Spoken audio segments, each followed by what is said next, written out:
Bismillahirrahmanirrahim. Dear students of grade 7, welcome to your sciences.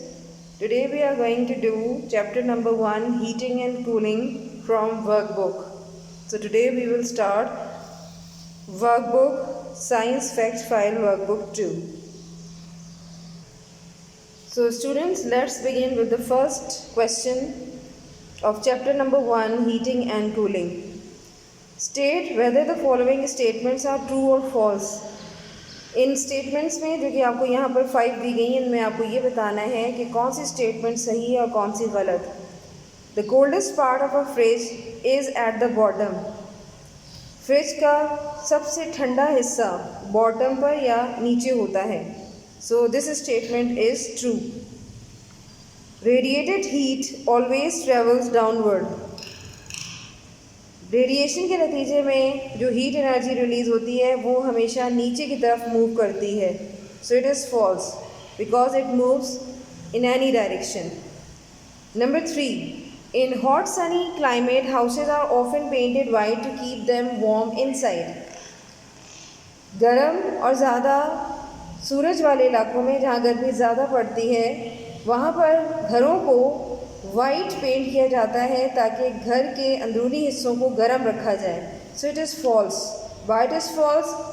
क्योंकि जो गर्म ममालिक होते हैं या उनमें जो घर पेंट किए जाते हैं उन्हें वाइट करने का मकसद ये होता है ताकि घर ठंडा रहे, not warm inside, cool inside. Okay. Number 4, insulation works by trapping air in the spaces between the material. Material के दरमियान जो खाली जगह होती हैं वहाँ पर इंसुलेशन जो है वो एयर को ट्रैप करने का काम करती हैं. सो इट इज़ ट्रू ऑब्वियसली, क्योंकि इंसुलेशन या इंसुलेटर्स में आपको पता है कि इसमें से हीट एनर्जी पास नहीं होती या हीट एनर्जी इनमें से नहीं गुजर सकती. सो air has been trapped inside in the spaces between the material. Number 5, a vacuum flask can keep liquid at a constant temperature for several days. Vacuum flask जो एक थर्मस फ्लास्क कहलाता है, ये लिक्विड को एक कांस्टेंट टेम्परेचर पर कई दिनों तक मेंटेन कर सकता है उसका temperature.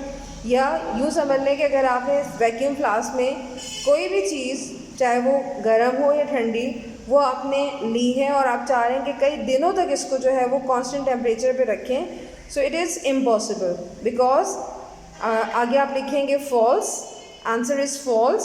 Here you can write false and the correct answer is underline the word days. So not several days, several hours you can keep your liquid at a constant temperature. Now students, come to question number 2. Choose the correct option. इनमें से आपको 4 option दिए गए हैं. आपने इनमें से किसी एक का इंतखाब करना है. उसे आप सर्कल कर दें या टिक लगा दें. Which of these surfaces is best at radiating heat? इनमें से कौन सी सरफेस हीट के लिए बेहतरीन रेडिएटर के तौर पे काम करती है? सो ऑप्शन ए आपने यहाँ पर टिक करना है, सर्कल करना है, black. So the black surface is best at radiating heat. Number 2, which of these surfaces is best at absorbing heat? So for this you have same answer, option A, that is black. Come to the third one.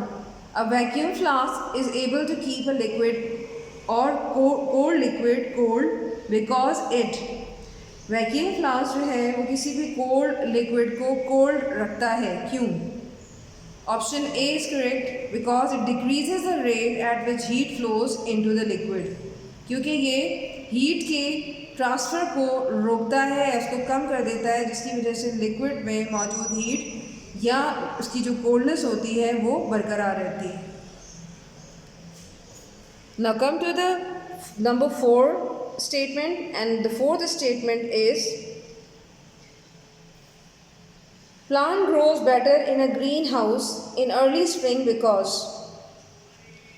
इब्तिदाई बहार के मौसम में green house जो कि बनाए जाते हैं sensitive plants के लिए, उनमें पौधे बेहतर तरीके से ग्रो करते हैं या उगते हैं. So what is the reason behind? Because again A option is correct. Heat from the sun warms the inside of the green house. क्योंकि सूरज की जो हरारत होती है, सूरज की जो गर्मी होती है, वो ग्रीन हाउस को अंदर से गर्म रखती है, जिसकी वजह से पौधों को एक मुनासिब या सूटेबल टेम्परेचर प्रोवाइड हो जाता है और इसके नतीजे में पौधा बेहतरीन तरीके से ग्रो कर सकता है.